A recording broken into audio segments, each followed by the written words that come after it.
a modest critique of HTMX. Okay, we're going to get deep here. If anybody wants to link me Carson's response on Hacker News to this, that'd be great. I don't know how to search Hacker News. It seems crazy.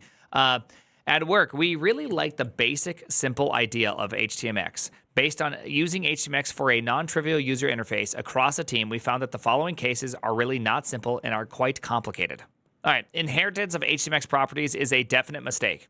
Across pieces of code, it is very surprising and it's implicit. Like CSS, inheritance is a cheap hack, but you get what you pay for. It contradicts the author's reasonable argument of locality of behavior. It's not local. It comes all the way up. There are some other modules, pretty much dynamic binding. I would like to see some of the examples of what ones are confusing. I know like Boost is in fact part of this, but I'm not sure what other ones are. Default inheritance differs across various properties. HX delete is not inherited, but HX confirm and HX extensions are. So you have to remember these exceptions, and you end up just being explicit about everything, which means inheritance is pointless. I generally agree with this. I don't really like this entire experience right here, so I can generally agree with this statement. So this is good. This is a good piece of feedback. But you can override properties by child. Yes, you can override properties by child, but still, having to override them seems kind of weird. It's almost nicer to just have everything be explicit, but I can also see the reason. The argument always is it feels more convenient to have them implicit, so that way you don't have to type it. Typically, I find that whenever you have implicit behavior, you typically end up making a shortcut based on the amount you can type. I find typing to be the easiest activity because I can type fast. Therefore, I don't have a problem with that. Most interesting web apps cannot replace wholesale a DOM element. True. Well, somewhat true. Not necessarily true. Depends on what you mean by this. Because DOM elements almost always have browser local state, such as open-close state of a details elements, the input of an input element, the open-close state of a drop-down elements, which noted is not encoded by the attribute of the element when you click it. All of the state is lost if you replace the outer HTML directly with a naive happy path of HTMX. This is kind of ridiculous in the sense that typically whenever I'm doing anything with HTMX, any aggressive or detailed behavior, I almost always want to put into more of a component style. But I will say that this thing right here, the whole like details part, I've never played a lot with the details, but if there is a browser local state with the details and you replace something, if you replace the details itself, then it doesn't remain open. I can see that being jarring, and yeah, that wouldn't be good. But wouldn't you want to replace the things inside the details? I'd have to look more at what it is, because this feels a little bit wonky. The input thing also feels a little bit wonky, that you'd be replacing state based on an input to being open or closed of a drop-down element. Like, why are you doing it on drop? I'd have to understand more of this use case. It feels more confusing what you're attempting to do. Like, why are you replacing the input itself? Even a morph DOM overwrites some things you'd expect it not to. So we had to patch it to avoid messing with input elements and detail elements. I wonder what it means by not messing with. Like, can you replace the insides of a details without it opening and closing? I don't. I would assume the state remains the same. I don't know. Storing state in the DOM element itself is a bad idea.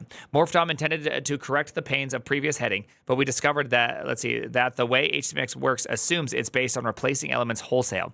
It stores the request queue for the element on the DOM element itself. When you kick off a request, either from this element or from another that points to it, you have a request queue. Some bad failure modes are avoided by wholesale replacing the DOM element as the queue is reset. But with a morph DOM, the queue is retained because the element is retained. Now you're in a sort of undefined behavior land where the designs of HTMX are violated. I'm a little bit confused by this one. Is he saying that two libraries that have two different ideas of how things should work don't work well together? Did I read that correctly? Yeah, morph DOM. Okay, so morph DOM is endorsed, but there's some, like, again, one thing I can see why someone said this article isn't that great in the sense that there's not like a lot of, I would like to see like a specific example of when and how this happens to the point where it causes this exact problem. Like where is the problem, and is it on all things or on some things, or do you get into undefined user land all the time, or is it on specific situations? Because that would be a problem. The default queuing mode is bonkers. By default, HTMX will cancel requests that are in flight if you trigger another request on the same queue element. That's the default strategy. We discovered this afterwards. It's highly unintuitive. It meant we are losing work. I don't know if that's bonkers. I mean, this is like all autocompletes ever created work this way. Well, it can't cancel in-flight requests. It just, just requests that haven't started but are in the queue, which that makes sense, right? If you have some sort of state updating operation, I guess, again, this always comes down to the exact same thing. Carson doesn't agree with this one as well. This one is a bit confusing. If you have a request that hasn't been sent off, and you have two operations come in on the exact same thing, the latest one seems better. But this is also like autocompletes suffer from the exact same thing. If a request goes off, or then you update what you're typing, it should not show the previous results, as that would be jarring and confusing. Like Amazon Prime does this, where you're searching for something and you're like TH, and then it goes off and makes a request for TH because I think it triggers at two types, and then you put something else in and it shows you something, and then it shows you something else because even though you've updated what you're searching for, it still shows you the latest autocomplete, which is just like so effing confusing. It's so dang confusing. What about logs? I'd be shocked if you're driving your logging via element manipulation. Amazon Prime, I thought I was watching Wish.com Prime. Shut up. If you're doing your site's logging via DOM, it seems a little bit weird. Works great on my 200 megahertz TV. I don't believe you even have a 200 megahertz TV.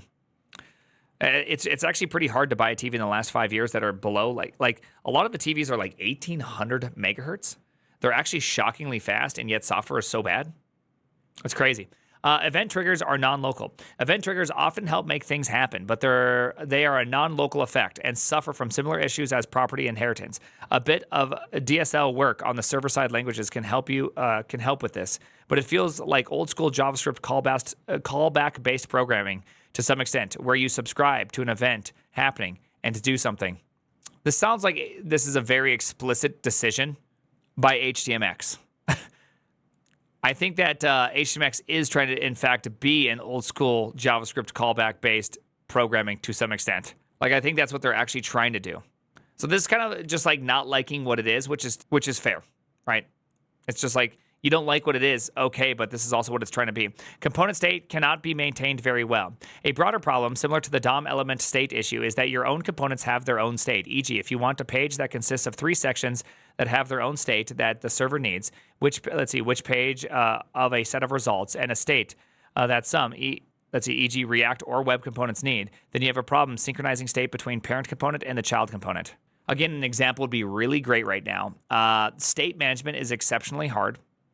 And React's answer to this is an insane approach, in which is hilariously like this right here. It's called Redux. Global. It's just a global event bus that has even a better way to spread out your logic throughout your entire application. I'm not sure if I don't know if I buy this one. I don't know if I really purchase this one at all. HTMX does not provide a good story for this. That's because HTMX is not trying to provide a good story for. Like, this is good.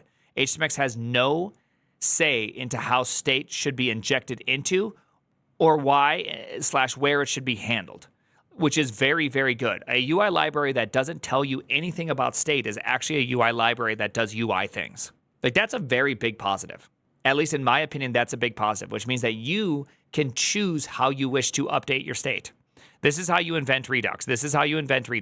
React and Hologen, see, Hologen is better than React at everything, do have an answer to this. In both cases, child components have their own state and parents can give them props, which are pretty much advice, and they also have their own internal state and choose to ignore/take precedence over props. The props are typically sourced from the server or derived from the server, and the state is usually some client-side state. Yes, and I actually dislike. Generally, I find this to be just an awful experience. And then guess what? You have prop drilling, and then people hate prop drilling, so they start doing context, and then you start having context elements that are just really a separate source of tree-based state that now is spread throughout your application, dependent on the rendering order and all sorts of crazy things. I mean, this is not any better. Like, when you try to convince me that this is good, I'm not convinced to begin with.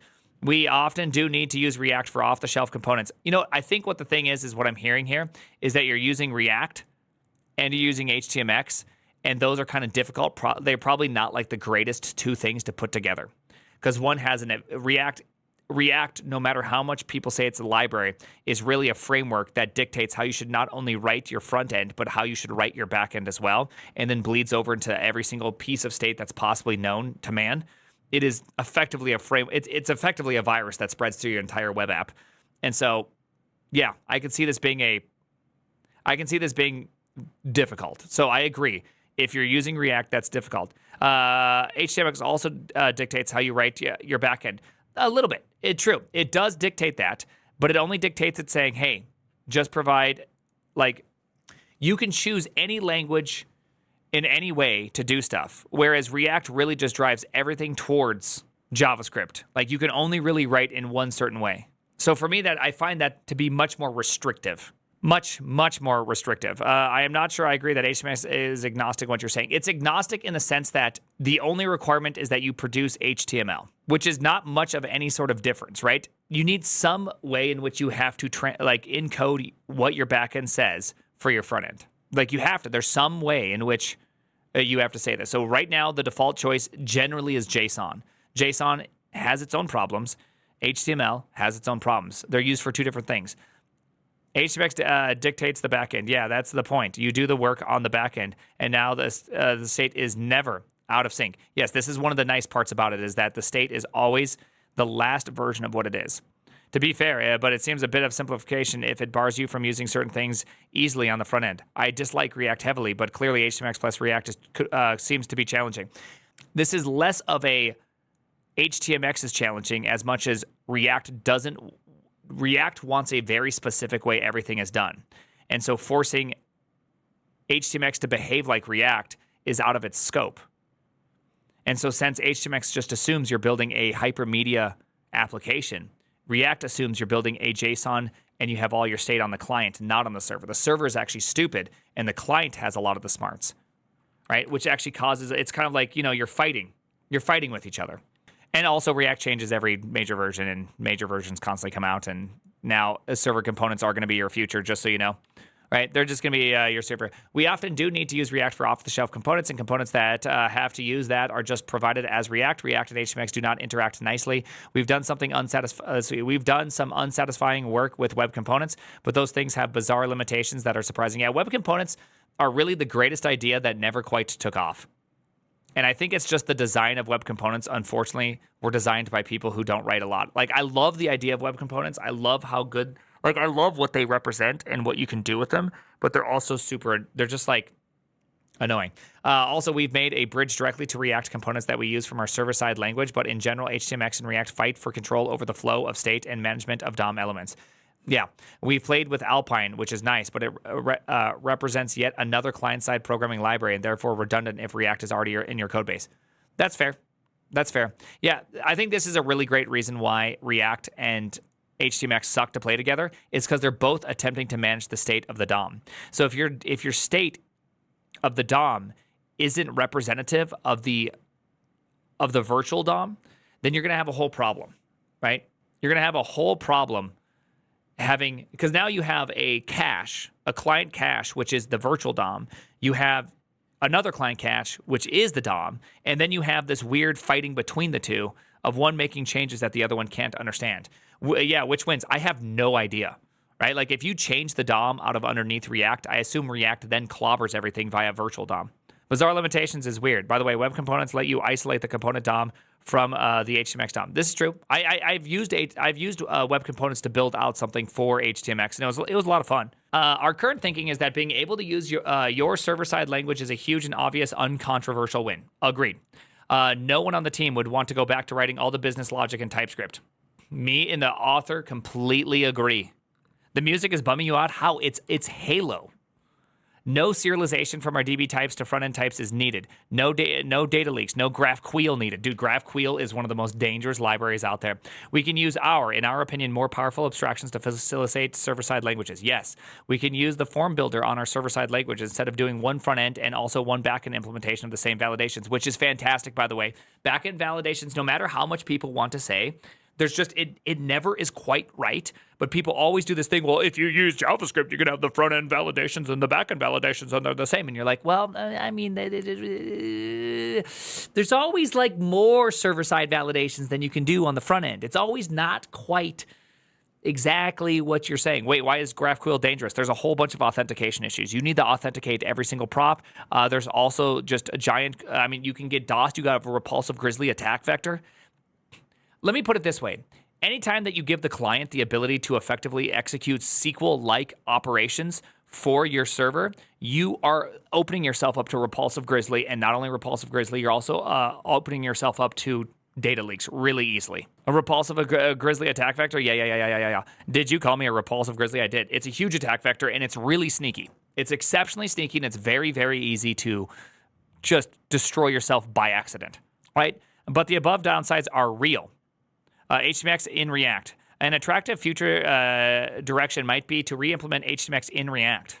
The server sends a JSON blob that React converts to virtual... Like, my brother in Christ, this is called React Server Components. This is literally React Server Components. Like, to a T. Like, I hope you know this. This is what they're attempting to do. Your server renders out some state and then starts sending updates that are attempting to create your server and your client as one machine, if you will. That would solve the component state problem. It would mean we require no special bridge to use React components. It would let us use React connected web fetching library and carefully avoid the queuing choices made by HTMX. It would solve the morph DOM problems and browser DOM input element problems too, which is pretty much solves problem in React. Let's see. In this way, we could drop HTMX dependency, but retain the benefits of the idea. That is, given a budget to embark on such a big piece of work. Yep. Looks like your future is, in fact, back to writing all your business logic in TypeScript. You now receive React Server Components. And you're also going to host it on Next.js. Sell for you. For you, for you, for you. This cat really sucks as a dog. It won't fetch. I know, this cat really does suck as a dog. It just simply won't fetch. Just the worst. I think one of the hard parts, and I think everybody has this part, and I think we all have this problem. And this is a very important lesson, and I want you to really internalize this as much as you can.